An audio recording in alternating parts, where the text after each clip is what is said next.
రుజువు అయ్యేట్టుగా ఏకంగా TTD EO మరొక్కసారి మళ్ళీ చెప్పాడు. అసలు ఆ వాడనే లేదు, ఆ ట్యాంకర్లు వాడనే లేదు, ఆ ట్యాంకర్లను వెనక్కి పంపించాం, టెస్ట్లలో ఫెయిల్ అయిపోయింది కాబట్టి అసలు లోపలికే పంపించలేదు, వెనక్కి పంపించేసాము, అసలు వాడకంలోకే తీసుకుని రాలేదు అని చెప్పి తాను మరొక్కసారి రీఇటరేట్ చేస్తూ తాను చెప్పాడు. చెప్పినా కూడా మళ్ళీ సెప్టెంబర్ 22వ తారీఖున చంద్రబాబు నాయుడు నేను అబద్ధాలే చెబుతా, రాజకీయ ఉద్దేశాలే నాకు ముఖ్యం, నేను స్వామివారినైనా తిరుపతి అయినా నాకు భయము లేదు, భక్తి లేదు అని చెప్పి నిరూపించుకుంటూ మళ్ళీ 22వ తారీఖున సెప్టెంబర్ 22వ తారీఖున ఇదే పెద్ద మనిషి చంద్రబాబు నాయుడు గారు తాను చెప్తా ఉన్న అబద్ధాన్ని మళ్ళీ వక్కారించి మళ్ళీ ఆయన అన్న మాటలు ఒకసారి వినండి. ఇక్కడికి వచ్చినప్పుడు 4 ట్యాంకర్స్, అప్పటికే 4 ట్యాంకర్స్ వచ్చేసాయి, దాన్ని వాడారు అని వాడాం అంటే ఒక అబద్ధానికి నిజంగా రెక్కలు కట్టి గోబల్స్ ప్రచారంలో భాగంగా రాజకీయ దురుద్దేశంతో మన గుడిని మనమే తగ్గించుకుంటూ, మన లడ్డూ ప్రసాదాన్ని విశిష్టతను మనమే తగ్గించుకుంటూ, మనమే అపవిత్రత అని తెలిసి కూడా అపవిత్రం చేస్తూ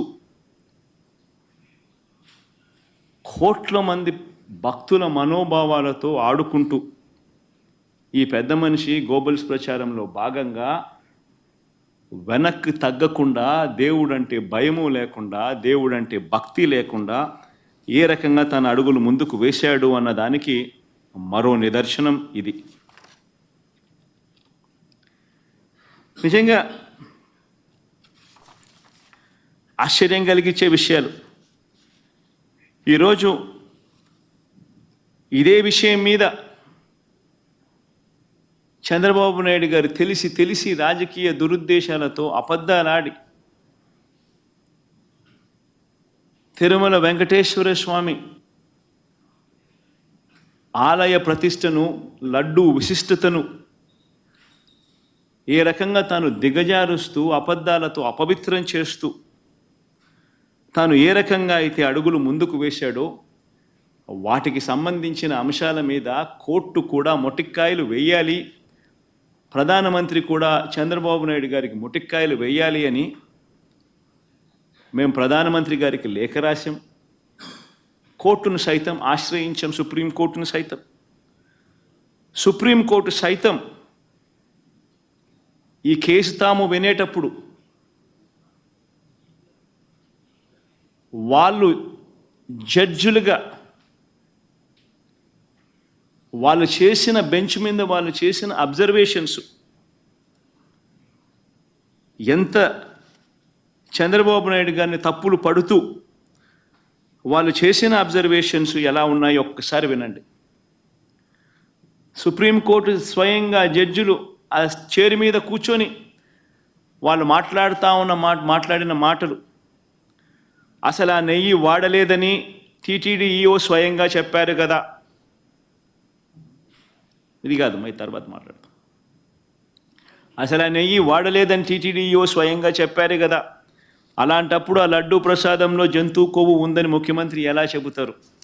ఇవన్నీ ఈ పేపర్లలో, నేషనల్ మీడియాలో అన్నింటిలోనూ రిపోర్ట్ అయ్యాయి. అబ్జర్వేషన్స్ అన్నీ కూడా టీటీడీ చేసిన అబ్జర్వేషన్స్.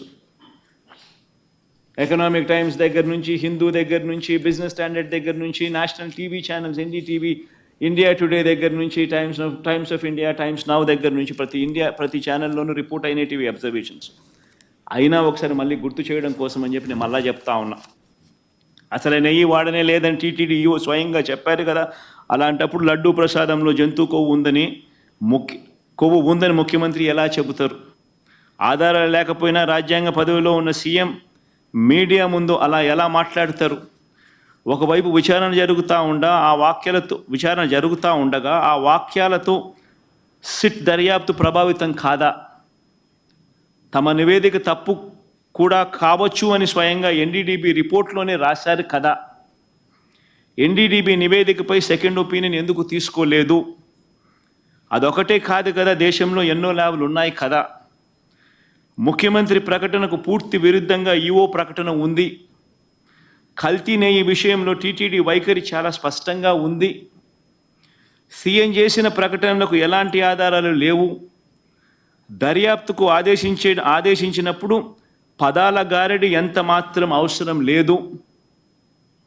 ఎన్డీడీబీ నివేదిక జూలైలో వస్తే దానిపై